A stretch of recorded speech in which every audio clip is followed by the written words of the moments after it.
ஜாழ்ப்பாணம் நெடுந்தீவு கடற்பரப்பில் எல்லை தாண்டி வந்த இந்திய மீனவர்களுக்கும் கடற்படையினருக்கும் இடையில் நடந்த மோதல் சம்பவத்தில் கடற்படை சிப்பாய் ஒருவர் உயிரிழந்துள்ளார்.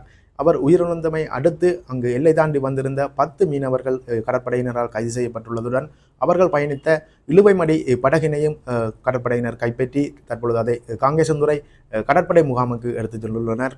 இவ்வாறு நடுக்கடலில் நடந்த அந்த மோதல் சம்பவம் தொடர்பாகவும் அங்கு நடந்த உயிரிழப்பு தொடர்பான மேலதிக தகவல்களைத்தான் இந்த வீடியோவில் பார்க்க போகின்றோம். வணக்கம், இது ஜேசட் தமிழ் ரிப்போர்ட். நமது தளத்துக்கு நீங்கள் புதிதாக வருபவர்களாக இருந்தால் நமது தளத்தினை சப்ஸ்கிரைப் செய்து வைத்துக் கொள்ளுங்கள். அவ்வாறு செய்தால்தான் நாங்கள் தருகின்ற ஒவ்வொரு வீடியோவிலும் குறிப்பிடப்படுகின்ற புது தகவல்களை நீங்கள் உடனுக்குடன் அறிந்து கொள்ளக்கூடியதாக இருக்கும். இலங்கை கடற்பரப்புக்குள் எல்லை தாண்டி வந்து இந்திய மீனவர்கள் கடற்தொழிலில் ஈடுபடுவது அண்மை காலமாக அதிகரித்து வருகின்றது. இது நீண்டகால பிரச்சனையாக இருந்தாலும் அண்மை காலமாக இந்தியாவில் இருந்து எல்லை தாண்டி வந்து சட்டவிரோதமான கடற்தொழிலில் ஈடுபடுகின்ற இந்திய மீனவர்களின் எண்ணிக்கை கணிசமான அளவு அதிகரித்து வருகின்றது. இவ்வாறு பெருந்தொகையாக வருகின்ற அந்த இந்திய மீனவர்களை கைது செய்கின்ற நடவடிக்கையும் கடற்படையினர் அண்மை காலமாக முன்னெடுத்து வருகின்றனர். இவ்வாறான நிலையில் இன்று அதிகாலை நெடுந்தீவு கடற்பரப்பில் இந்திய மீனவர்கள் எல்லை தாண்டி வந்து சட்டவிரோதமான இழுவைமடி தொழிலில் ஈடுபடுவதை கடற்படையினர் அவதானித்துள்ளனர். இதனையடுத்து அவர்களை துரத்தி சென்ற கடற்படையினர் அவர்களை கைது செய்வதற்கான நடவடிக்கை மேற்கொண்டிருந்த போது மீனவர்களுடன் மோதல் ஏற்பட்டிருந்தது. இதன்போது இந்திய மீனவர்களின் படகு கடற்படையினரின் படகுடன் மோதியுள்ளது. இதன்போது கடற்படையின் படகில் இருந்த ஒரு கடற்படை சிப்பாயின் மீதும் அந்த படகு மோதியதால் அவர் சம்பவ இடத்திலேயே உயிரிழந்துள்ளார்.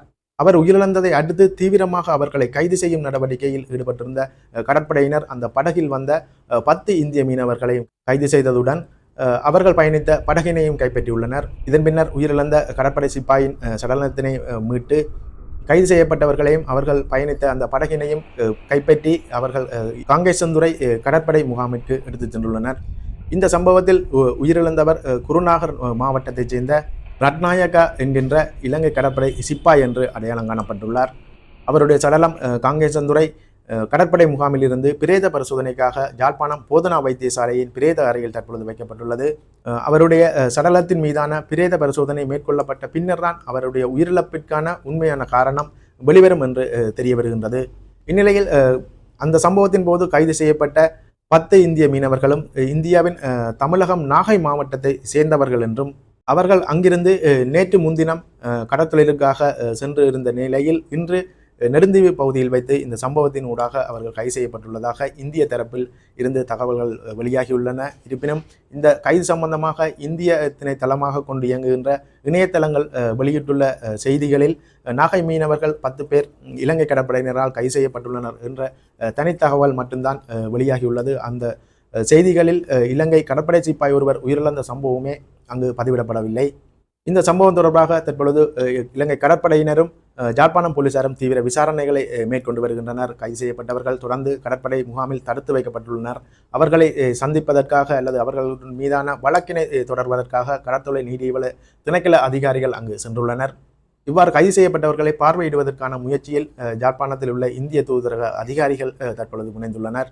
இருப்பினும் கைது செய்யப்பட்ட அந்த 10 இந்திய மீனவர்கள் மீதும் எல்லை தாண்டி மீன்பிடியில் ஈடுபட்டமை மற்றும் சட்டவிரோதமான முறையில் இழுவைமடி தொழிலை மேற்கொண்டுள்ளமை, மேலும் கடற்படை சிப்பாய்களை தாக்கி அவர்கள் ஒருவரை கொலை செய்த குற்றச்சாட்டுகள் சுமத்தப்பட்டு அவர்கள் மீது வழக்கு தொடரப்படும் என்றும் அதிகாரிகள் தெரிவிக்கின்றனர்.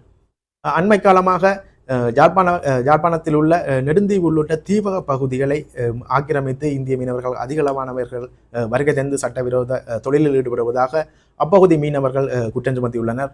குறிப்பாக கடந்த 22ஆம் 23ஆம் தேதிகளில் நெடுந்தீவு கடற்பரப்பில் அத்துமீறி பிரவேசித்திருந்த 18 இந்திய மீனவர்கள் கைது செய்யப்பட்டிருந்தனர். அவர்களுக்கு எதிரான வழக்கு தொடரப்பட்டு அவர்கள் விளக்கமறியலிலும் வைக்கப்பட்டுள்ளனர். இவ்வாறு இலங்கை கடற்பரப்பில் இந்திய மீனவர்களுடைய அத்துமீறல்கள் தொடர்ச்சியாக முன்னெடுக்கப்பட்டு வருகின்ற நிலையில் கடந்த 6 மாதங்களில் மட்டும் இவ்வாறு எல்லை தாண்டி சட்டவிரோதமான கடற்தொழிலில் ஈடுபட்டார்கள் என்ற குற்றச்சாட்டில் 204 இந்திய மீனவர்கள் கைது செய்யப்பட்டுள்ளனர். அவர்கள் பயணித்த 27 இழுவைமடி படகுகளும் கைப்பற்றப்பட்டிருந்தன. இவ்வாறு இந்தியாவின் நடைபெற்று முடிந்த தேர்தல் காலங்களில் குறைவான இந்திய மீனவர்கள் இங்கு கைது செய்யப்படுவதும் இந்திய தேர்தல் முடிவடைந்த பின்னர் மீண்டும் அதிகளவான இந்திய மீனவர்கள் இலங்கை கடற்பரப்பில் வைத்து கைது செய்யப்படுகின்ற சம்பவங்கள் அண்மை காலமாக அதிகரித்து வருகின்றன. இவ்வாறான அத்துமீறல்களுக்கு எதிராக தொடர்ச்சியாக யாழ்ப்பாணத்தில் உள்ள அல்லது வடமாகாணத்தில் உள்ள மீனவர்கள் குரல் கொடுத்து வருகின்றனர். அதற்கு எதிரான போராட்டங்களையும் நடத்தி வருகின்றனர். இருப்பினும் இதுவரையில் எல்லை தாண்டும் பிரச்சினைக்கு தீர்வு முன்வைக்கப்படவில்லை. தொடர்ச்சியாக இவ்வாறான அத்துமீறல்கள் நடைபெற்று வருகின்றன.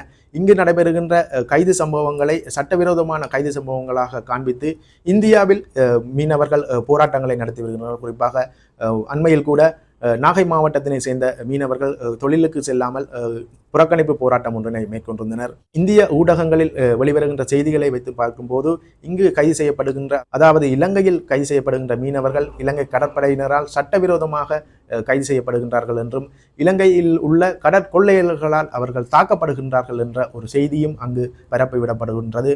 ஆனால் இலங்கையினை பொறுத்தமட்டில் அவர்கள் சட்டவிரோதமாக வருகை தந்து இலங்கை கடற்பரப்புக்குள் வைத்துத்தான் அவர்கள் கைது செய்யப்படுவதாக கடற்படையினர் தெரிவிக்கின்றனர். இவ்வாறு தொடர்ச்சியாக இந்த இழுவைமடி படகு அல்லது இந்திய மீனவர்களின் அத்துமீறல்கள் தொடர்ச்சியாக முன்னெடுக்கப்பட்டு வருகின்ற நிலையில் இது தொடர்பான தீர்வுகளை காணுவதற்கு இலங்கை அரசாங்கமும் சரி, இந்திய அரசாங்கமும் சரி எந்த விதமான உறுதியான நிலைப்பாடினையும் இதுவரை எடுக்காத காரணத்தினால்தான் இவ்வாறான சம்பவங்கள் அதிகரித்து வருகின்றன. இன்று கடற்படை சிப்பாய் ஒருவர் இந்த சம்பவத்தில் உயிரிழந்துள்ளார். இதனை அடுத்து தீவிரமாக கடற்படையினர் இந்திய மீனவர்களை கைது செய்வதற்கான நடவடிக்கையினை மேற்கொள்வார்கள் என்று தெரிகின்றது. எது எவ்வாறு இருந்தாலும் கைது செய்யப்பட்ட இந்திய மீனவர்கள் நீதிமன்றத்தில் முற்படுத்தப்படுகின்ற போதுதான் அவர்கள் மீது பதிவு செய்யப்பட்டுள்ள வழக்குகள் தொடர்பான தகவல்கள் வெளியாகும். அவ்வாறான தகவல்கள் ஏதேனும் வெளிவரும் பட்சத்தில் அதை இன்னும் ஒரு வீடியோவில் தருகின்றோம்.